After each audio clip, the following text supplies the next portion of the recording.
New Orleans is a great city. It's world-renowned for many things, especially its hospitality. On March 23rd, in response to the coronavirus, the governor of Louisiana issued a stay-at-home order and shut down all of the restaurants, bars, festivals, and hotels, basically the lifeblood of New Orleans. One of those affected was the Hotel Monteleone, one of the Big Easy's iconic and most elegant hotels. At over 130 years old, the Monteleone is one of the last great family-owned hotels in America. We were fortunate enough to arrange a video conference interview with the Monteleone's VIP manager.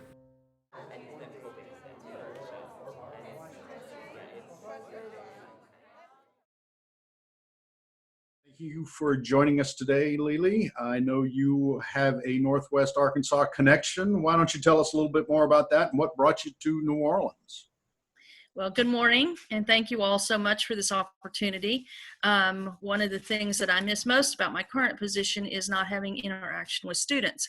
When I was in Northwest Arkansas, I was in Northwest Arkansas about 32 years. At one point, had the largest event production and catering company in the region. In that capacity, I met Dr. Kay Way, and got the good fortune to be involved in the mentorship program, as well as the internship program. And that's something actually I miss tremendously about what I'm doing now. My history in getting into events is kind of interesting. I actually was a stockbroker and many years ago, and absolutely hated it. Was standing at a hotel bar one night at an event and lamenting not wanting to go to work.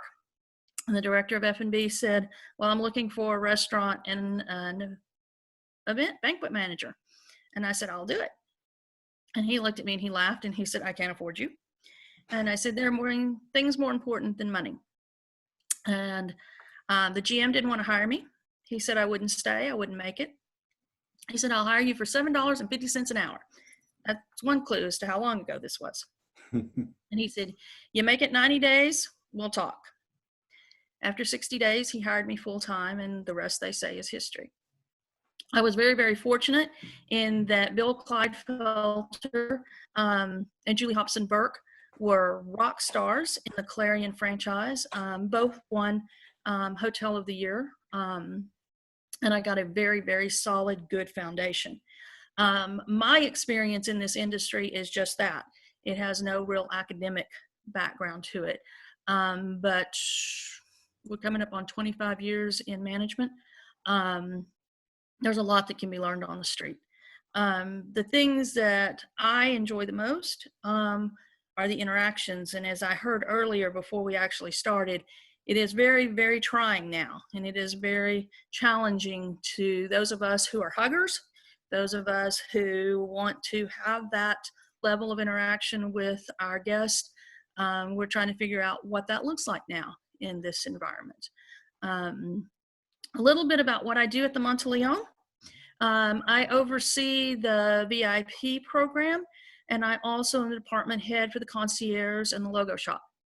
In those capacities, it is my responsibility to make sure that, first of all, with any manager, that my staff has what they need to do the job that they're entrusted to. But it is also our responsibility. We say to people when we first meet them in any of those situations, we're in New Orleans. If it's legal, we'll do our best to make it happen for you if you ask for it. And so we have a very established and very wonderful reputation. We have the absolute most TripAdvisor comments. I think we're probably knocking on 10,000. It makes it a little hard to move the needle, though. Mm-hmm. But the Hotel Monteleone is 140 years old. We are privately owned, the fifth generation of the family. The family designates, and it's actually called the designee of each generation, who is responsible for. They don't have to be on property, and this generation's is not, but they are very actively involved with the operations of the hotel. And so that is a wonderful, gives us a lot of leeway in a lot of ways, also has some challenges. But we are probably completely unique in that we have not been able to find any other hotel that is our size or our level of service that is still privately owned in the United States. How many rooms do you have? We have 570 Okay. rooms and suites. We take the entire block, the 200 block of Royal Street. Not all of that is hotel. Some of that is retail on the backside. But currently we are looking at, and we are totally recalibrating, because we are looking at closing one entire section of the hotel, and we will reopen at 235 rooms, I believe is the number we're going to settle at. When are you That's going to do still in the that? works. We are working on that right now. It is not official, so please don't say anything, Yeah. but we are tentatively looking at June 1st. Okay. What we are looking at operationally is that the week of May 25th, we will be doing some dry runs, some practices, because of how much our processes will have changed. Mm-hmm. We're going to have physical changes for the first time ever, the hotel will have plexiglass at the front desk. Mm. That's huge for us because it is so impersonal.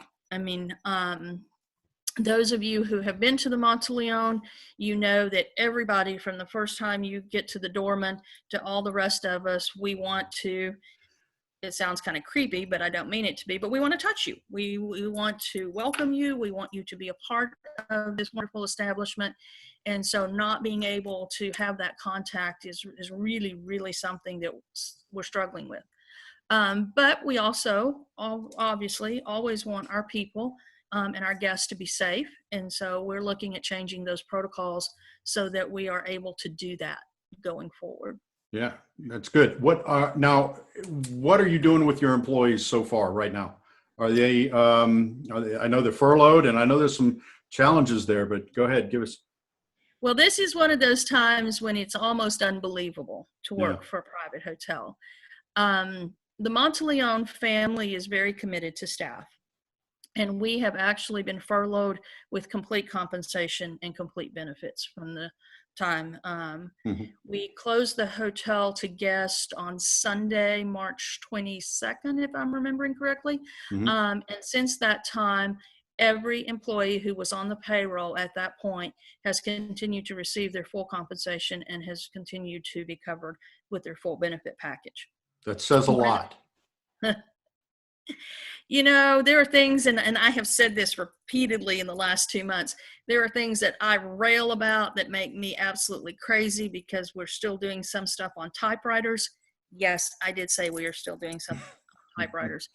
But to have that kind of commitment from the family is just almost unbelievable in this day and age. Mm-hmm. And everyone is very aware of just how fortunate we are to be in that situation. Mm-hmm. We are looking, and one of the things that I don't have any hesitation to say that I know that the executive committee and the family are looking at is what is going to be the best option for staff going forward. Obviously, if we're taking a 570 room hotel and opening it up at 40% capacity, those staffing levels change radically. Yep. And I have heard from 3 separate members of the executive committee, we will make the decision that is best for the staff. So whether that is actually laying people off so that they will get more through unemployment with what is going on right now with federal programs, whether that is shifting some folks to positions that they're not normally in, but they are very, very committed to taking care of us in whatever capacity that they can. Mm-hmm. And we know that is certainly not what's happening anywhere we know of no other hotel in New Orleans who has made that kind of commitment, and I doubt that there's probably anywhere else. But that is historically representative of this family. After Katrina, they carried people for a year. Wow. And yeah. Wow, that says a lot for the leadership. I tell you what, we're doing. As a side note to this, we're paying a lot of attention to best practices across the industry, and one of those is that is getting a lot of headlines is what Las Vegas is doing. And some of the better run, I would say some of the better run companies are uh, some exhibiting some level of behavior and management leadership that you're seeing there. But I think that's fantastic. That it's a standout. So It is. good. And, so we don't know yet. As a matter of fact, we are supposed to get information this Friday, the 15th. Okay. We are guaranteed payment through the 24th, if I've got my dates right, and everyone will get the check the June 1st. Past that, we should find out on Friday. They have been very good about keeping us updated and sending emails. What I suspect is that that will be determined today or tomorrow based on whether or not we actually reopen on June 1st. Okay. They're running all the numbers right now. We all had to have our labor standards in, our proposed schedules of what that would look like. There are some brutal choices, and it's hard. Yeah, that's not. It can't be easy. Let me. No, one of the things at the Monteleone is we have 2 staff members who have been with us 52 years. Let that sink in for a minute. They argue back and forth because nobody can remember who was hired first. So they both claim that they are the ones who've been here longer. But when you have an organization that has staff that have been here 20, 30, 40, 50 years, and you are looking at these kinds of decisions, the family takes it very serious. And it is a family that you have working there. Mm-hmm. Yeah, it's really fun when Mr. Will Monteleone is this generation's designee. And when Will comes in, especially the staff members who've been there forever, he's coming home. It's very much like seeing his aunts and his uncles, these people who have, watched him grow up, because he's a relatively young man. He's in his early 30s. So they're. Leela, let's go back in time a little bit and give me your, and I've asked you this one question before, and I love how you answered it. What did your average day look like? Well, the beautiful thing about hospitality is we do the same thing every day, but we don't. We check people in, we make reservations for them, we try and get them taken care of, but every day is different. You all know that. And it's one of the things that absolutely makes this a wonderful industry and makes us want to pull our hair out sometimes. My day starts normally at about 7 a.m. I try to be at the hotel because we are 140 years old and we have some challenges. I try to be there by 7 because we have a 9 o'clock. Most hotels would call it a stand-up. Well, we're in New Orleans, we sit down and we have coffee, and our stand-up takes about 30, 45 minutes. We don't get in a big hurry about things. But I try and be ready for that meeting. In that meeting, we, of course, are setting the day, what's going on, the departments are interacting. We want all of the VIP amenities, anything that's special, to be able to pass that off and say, this is where we are, this is who's coming in. And, of course, every other department's doing that. After that, I break. I do walkthroughs. I'm looking at what's happening in the logo shop. I'm looking at what's happening with concierge. I'm interfacing a lot with room service because, of course, they're our amenity delivery for the most part. Now, there may be situations, and there are quite often, where we're going in and we're totally decorating a suite because it's someone's birthday, it's their 50th wedding anniversary. One of the things that happens a lot at the Hotel Monteleone is that probably at least once, if not twice or more a week, I have couples coming in who are celebrating their 50th wedding anniversary. And they either were married or honeymooned or both at the Monteleone.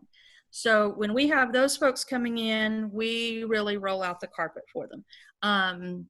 But it is not uncommon in a day to have, or at least it wasn't. It's going to take us a while to get back there.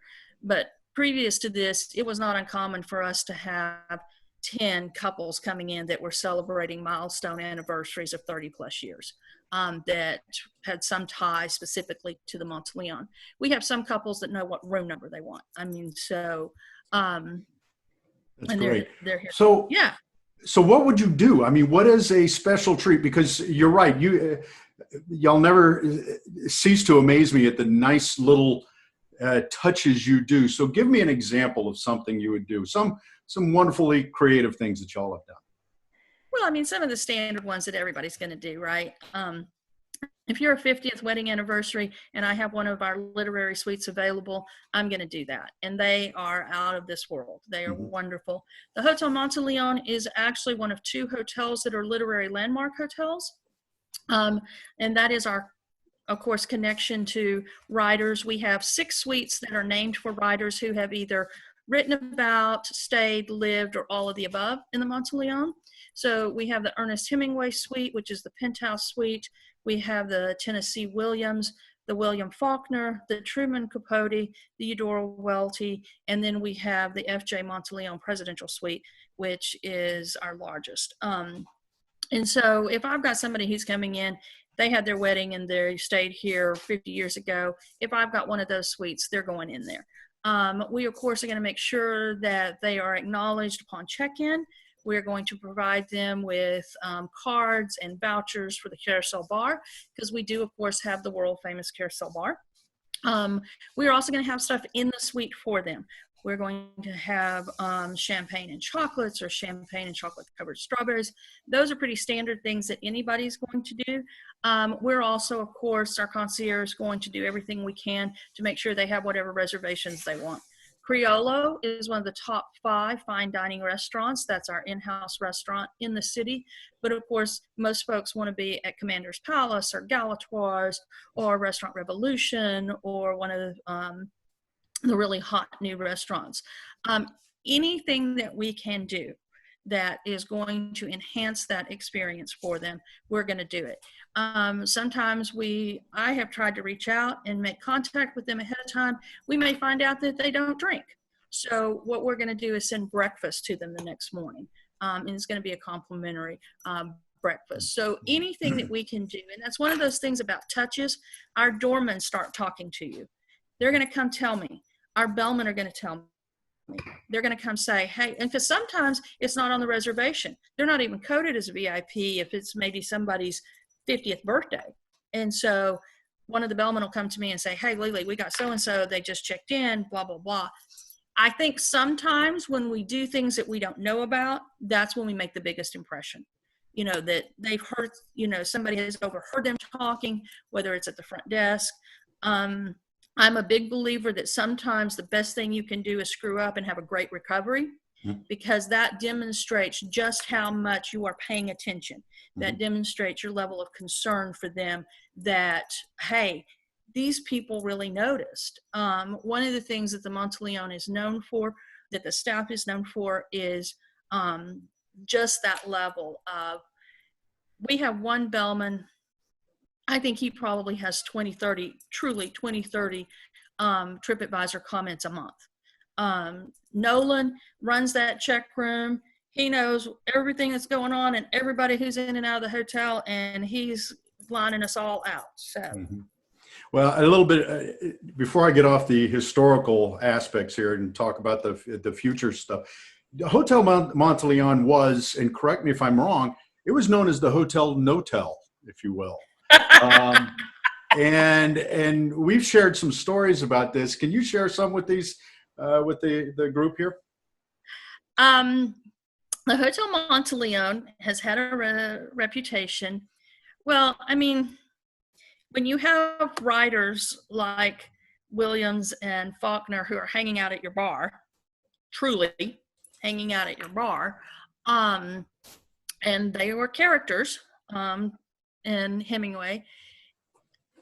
Yes, there was definite, and there is still some of that. We are in the hospitality industry. We are in New Orleans.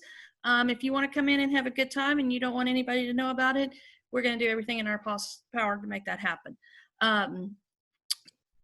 What was it? Last summer we had, I'll Be Your Huckleberry. We had Val Kilmer in. And that was the only thing I asked of him. I said, just please say that to me. That's it. Yeah. That's all I'm. That's fantastic. But, you know, we make arrangements. They come in certain ways. They are not, we're respectful of what they want to do while they enjoy New Orleans. I recently, in terms of the Notel, got an experience myself that was just very, very heartwarming. I got called to the Carousel Bar, and there was a woman there who was 100 years old, and she had asked her family to bring her back. She had worked at the Hotel Monteleone in the late 30s and 40s as an elevator girl. And her job, she was on a beach in southern Louisiana on Grand Isle, and one of the Monteleone gentlemen, who will remain nameless, thought she and her best friend were very attractive ladies and that they would do very well as hotel operators at the hotel. So at that time, the hotel was completely self-sufficient. We had upholstery shops, we had a gas station. It really was a vertically integrated organization that could operate completely on its own. We had a housing for staff. So this lovely lady that I got a chance to sit and chat with and hear her stories, there were some really good times that happened in the Hotel Monteleone previously. I can imagine. I can only imagine. And that's about probably as far as you need to go. Yeah, that's fantastic. And by the way, we're hearing from best practices that the hotel operators, the beefeater types, are coming back because of the no touch components. You know, they are the ones who will be doing the touches. But that's another story. Now, you made me think of something else, that the Monteleone is also known for its ghost stories. Oh, absolutely. We have two. That one is particularly famous. He is on the ghost tour. If you take a walking ghost tour of the French Quarter, you will be brought through the lobby of the Hotel Monteleone, and you will hear about Maurice.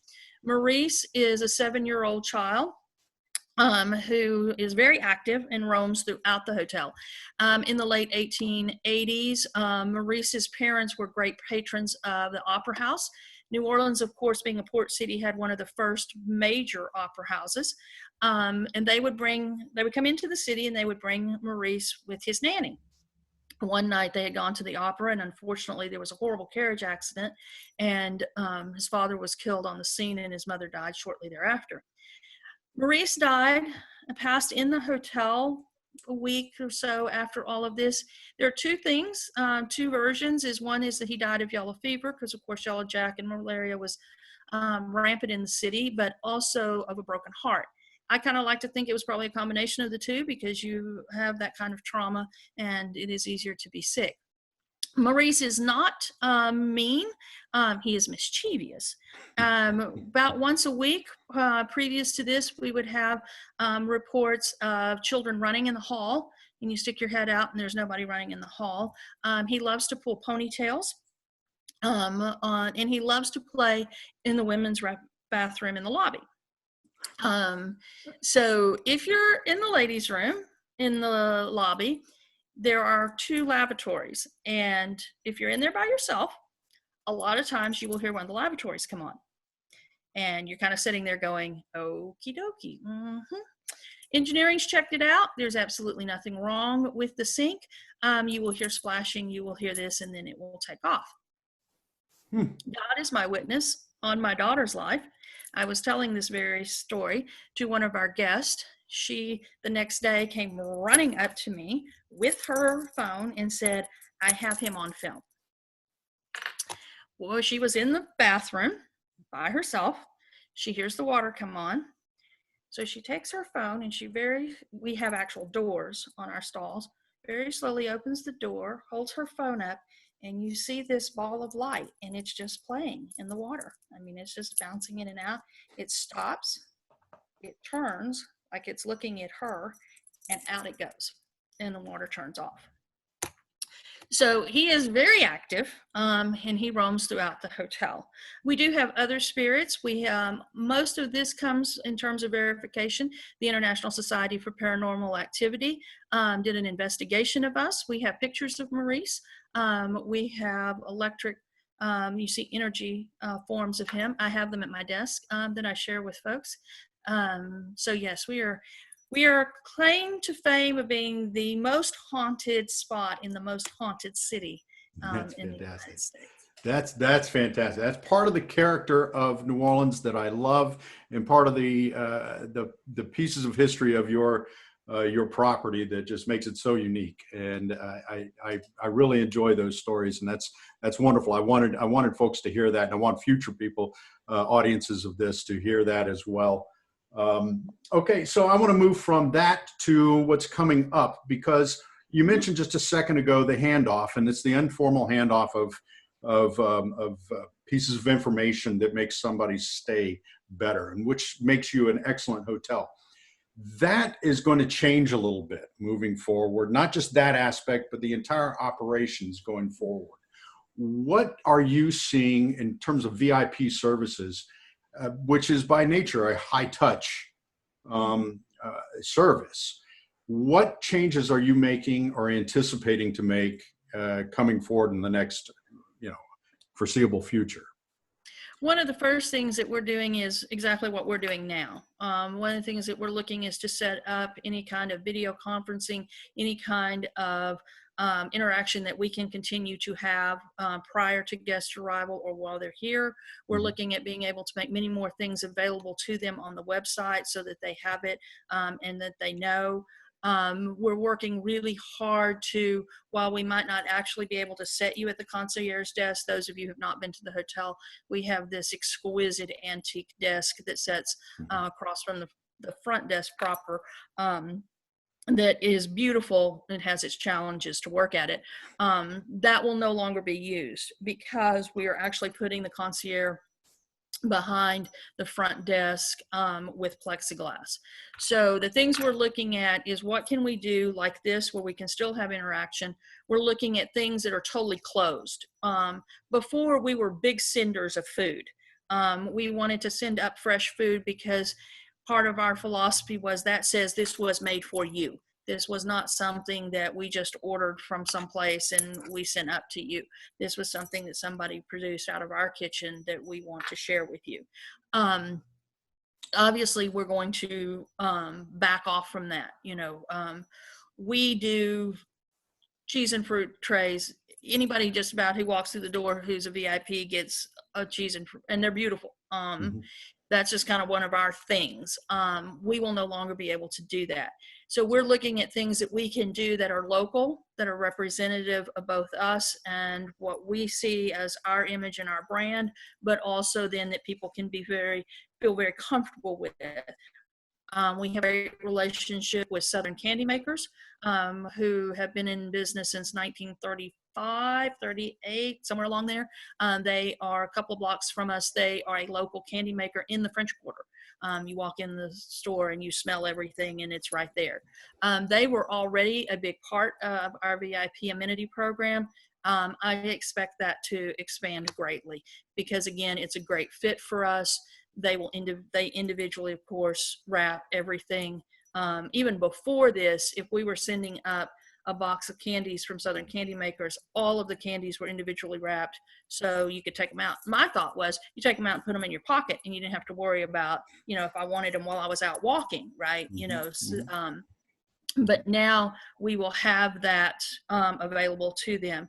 We're also looking at increasing things like wines that we send, things that are totally sealed that we want, when we're thinking of things, that everything be the guest comfort level.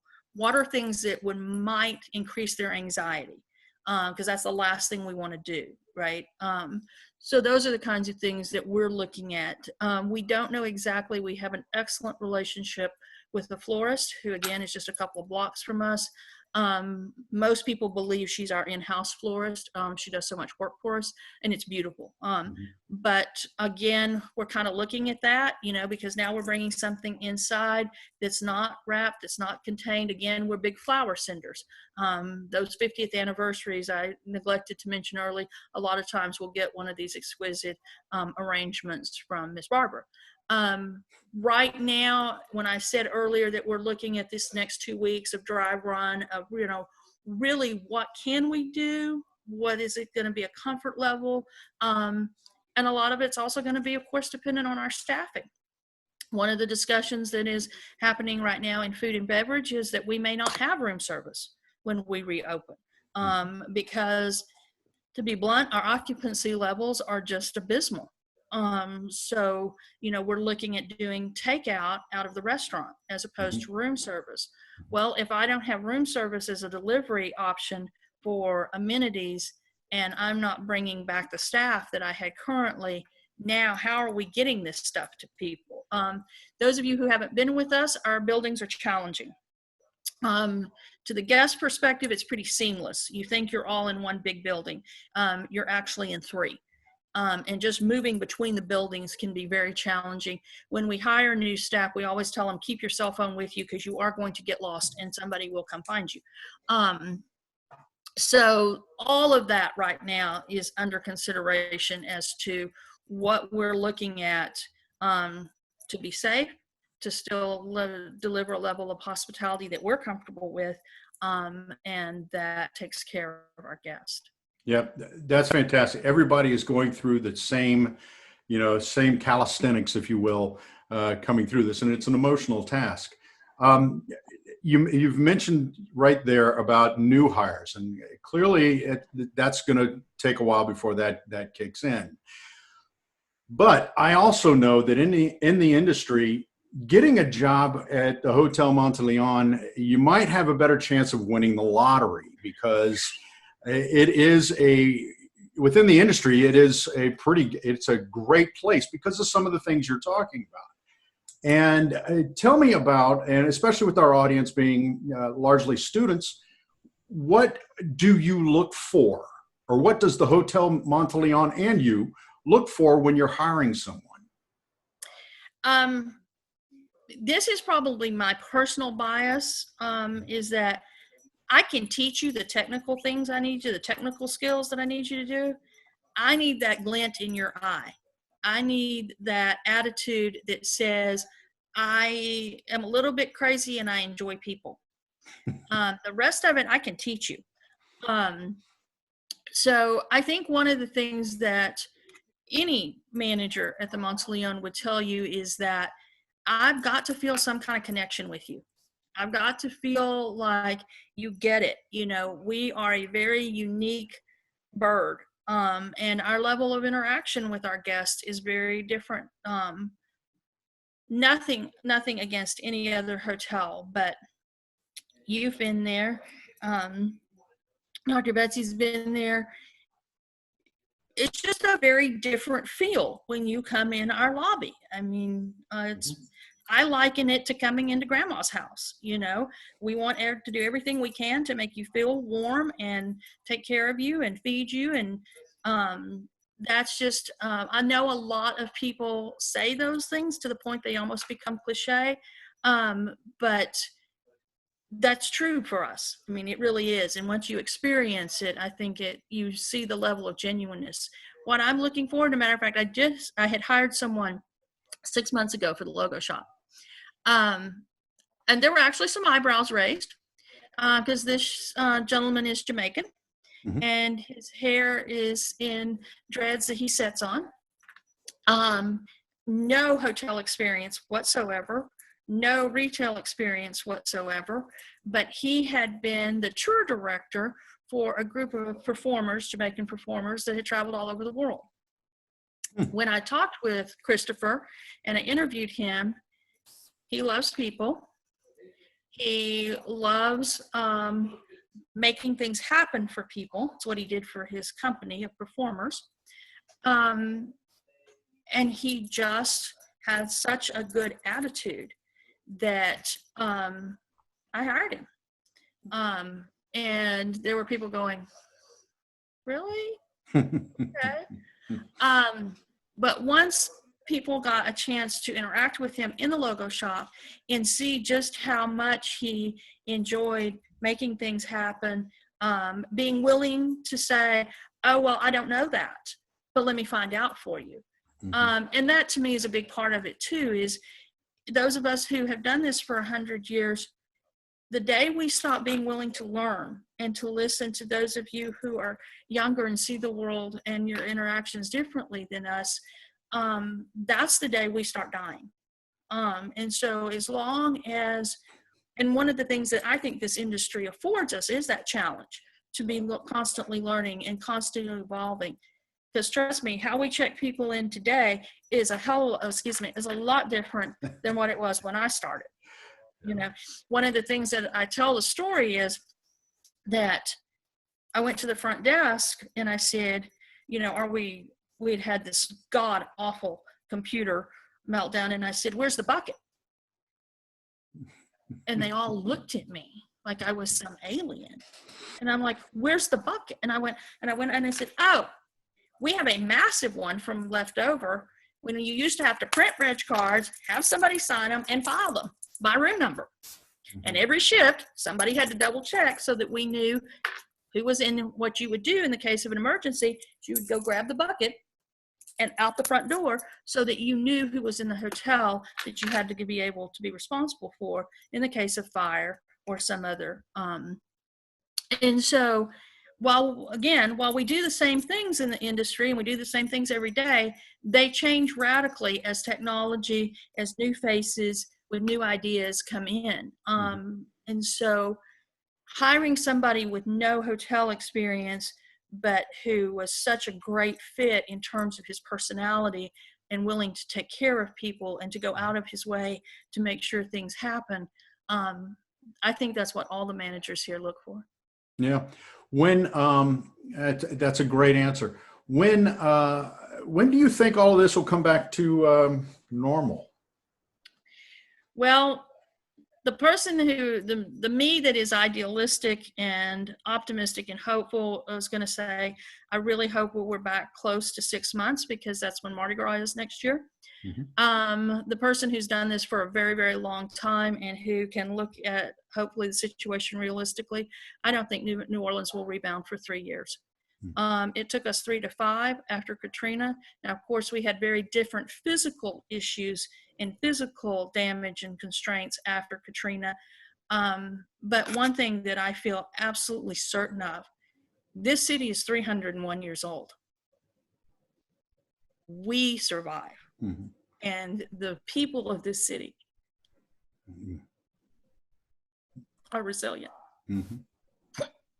Absolutely. This is hard. This is really hard because my streets are empty.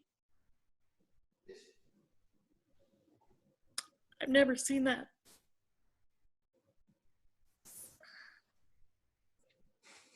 Forgive me. No, it's quite all right. It's quite all right. And it is sad. It is even emotional. After Katrina, the streets weren't empty, because even though there wasn't any electricity, the street lights weren't working. There was debris everywhere. You heard those generators running, and the streets were not empty. It is so incredibly Uptown weird. didn't get hurt so bad, but I just, I was doing my research, and I was in the city a month after with, a letter from the governor saying I was okay to be there, and so. Any of you all who are interested, it's tough reading, but it's probably one of the best books I've ever read in my life. It's One Dead in the Attic. And there was a reporter who, he did columns for the Picayune, and they were then put into a book. And it's very raw, but it's also a wonderful look into what the city was like after Katrina for about a year. One of the things that is tough here is that you never see the French Quarter empty. That's just, it just doesn't happen. I mean, we run 24/7. And so this is a really hard time for us. Well, now's a good time to move into questions. I want to be mindful of your time and everybody else's time. And I've got, so we got some great brains here, and Dr. Wade just joined us.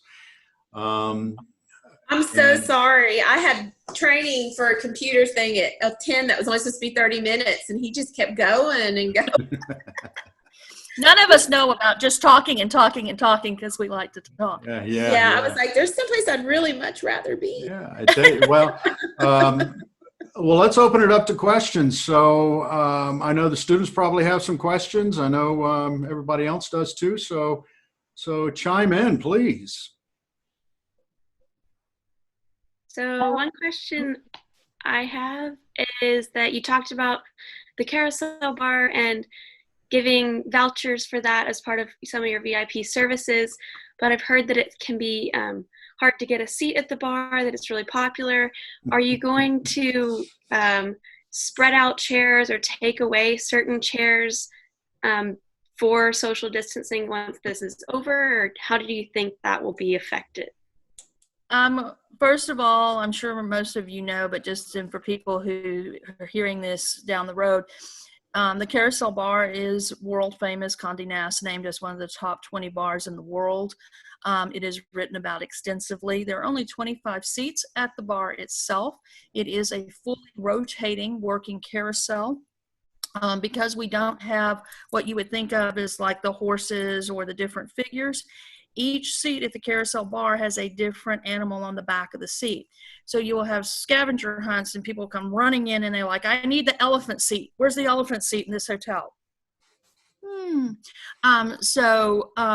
of the things that's a real challenge for us as we're looking at, and the carousel will be able to reopen given the current guidelines that we're operating under with the mayor and the governor, because we have a food permit as well as with our alcohol license.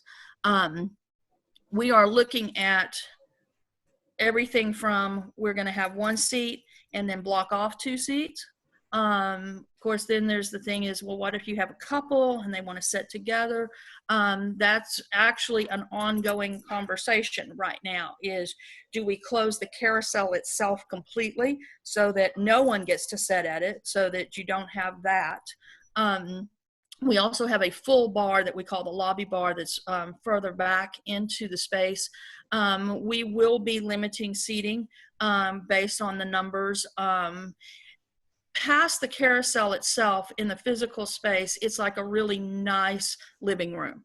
And then there's a small stage with where we have live music. In the more living room area, that will be very designated seating.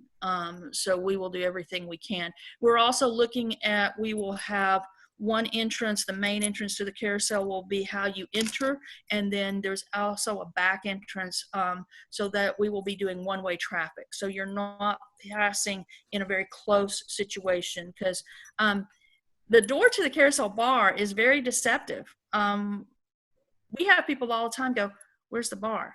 Well, it's right there in that corner. But this doorway, you really have to kind of know what you're looking for to find it. So that is something that we're very, very aware of. It is something that we're actually giving a lot of thought to, because we have unbelievable traffic into the bar. The bar typically before this opened at 11 a.m. and about 10:30 people started lining up.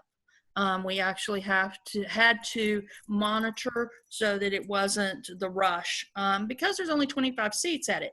There is also no way to there's no break in it. So the bartenders actually have to go over the bar and once you're in, you don't get out. Make sure that you go to the bathroom and you don't drink a whole lot before then. I probably shouldn't say that. That's not a healthy thing for our bartenders. But all of those things are certainly things that we are looking at as to what social distancing. And New Orleans is doing it very rigidly. Again, we have been hit very hard. Our death rate is, I still believe right now, the third highest in the country. The vast majority of our frontline staff is people of color, who again have been hit.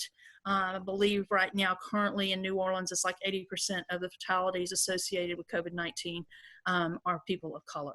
So it is something that we are really, really aware of and working at. But you need to come sometime. Probably one of the most common complaints we get is I couldn't get a seat at the carousel bar. Also coming back to how unique and how special this particular property is there are some things that are not for sale, no matter how much money you offer me. We do not take reservations even for guests at the Carousel Bar. It's line up, wait your turn, and hope. Now, there is quite a little cottage industry, sometimes of college students who will wait outside, and they will offer to wait behind people at the bar until they leave if you pay them, and they will hold your seat until they can text you to come get your seat. You also have couples who, you may have 2 or 3 couples who are traveling together, and the first couple gets the seat, and then they text the next ones so that everybody eventually gets in. But that's probably one of our number one complaints. I have people who are in those lovely large literary suites and very emphatically tell me how much they're paying a night, which I am very aware of, and why can't they get a seat at the Carousel Bar. It actually gives me great joy to say that there's still some things in life that can't be bought. And at the Monteleone, we have those. That's fantastic. Go ahead. You had something else, Betsy? Yeah? Betsy? I'm not sure that I have anything else right now, but does anybody else have a question? Maybe? And let me say this too. I love this. And I will talk about my hotel and I will talk about this industry as long as somebody will listen to me. So you all are welcome to email me or call me. This is one of the things that I enjoy most about our industry. Lily, we've got some more plans for you. Josie, I think you had a question, yeah? Yeah, I actually had like the same question as Betsy, but do you see any of these short-term changes being implemented in a long-term sense? I think it's yes, short answer, yes. Longer answer, I think it's going to depend on the outlet, and it's going to depend on just what we see. Unfortunately, one of the things that New Orleans is really preparing for that has caused the mayor immense grief already is we actually have a very short time frame before Mardi Gras again. Mm-hmm.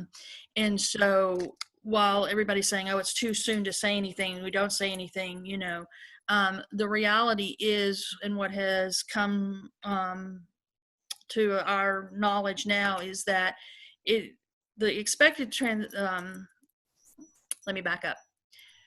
What we think happened based on what they have done through the testing is that it was people coming into Mardi Gras who brought it, for the most part, to New Orleans, and then we sent it back out all over the country. Obviously, that is not something that we want to have a reoccurrence. We're also already hearing from the CDC and from some other, Dr. Fauci and some others, that we're going to see a resurgence in the fall. You all may or may not be aware, but October is actually the biggest month to get married in New Orleans, even over June. The weather traditionally in October is fabulous, and we will have anywhere from 19 to 25 wedding parties in the hotel on an October weekend. So we are very, very aware of what are we going to be doing and how long are we going to be doing it. I would suspect that in another 18 months to 24 months, that a lot of this will have dissipated at the Monteleone, and I'll only speak to the Monteleone. Because we have such a culture of being a part of our guests and the way we view them, that I suspect that the minute we're told that plexiglass can come down at the front desk, it's coming down. Also, too, because we are very old school, and there is a very definitive look to the hotel. I mean, you're stepping back 100 years. You're stepping back into a grand old lady. And she's not dated in that we are always upgrading and renovating, but she very much has that look of a grand old Southern hotel. So I think there will be some things that as soon as we can, we'll say, that's really not us, how we are. Now, do I think that some of the things in terms of being aware of, like with the amenity program, I don't know that we'll ever go back to sending up the amount of fresh foods that we were sending. And that's just something we're going to look at, you know. Do we move forward with a signature line of candies from Southern Candy Maker that are just for the Monteleone? You know, those are kind of things that I could see us easily continuing, that would be very different than what we've done in the past.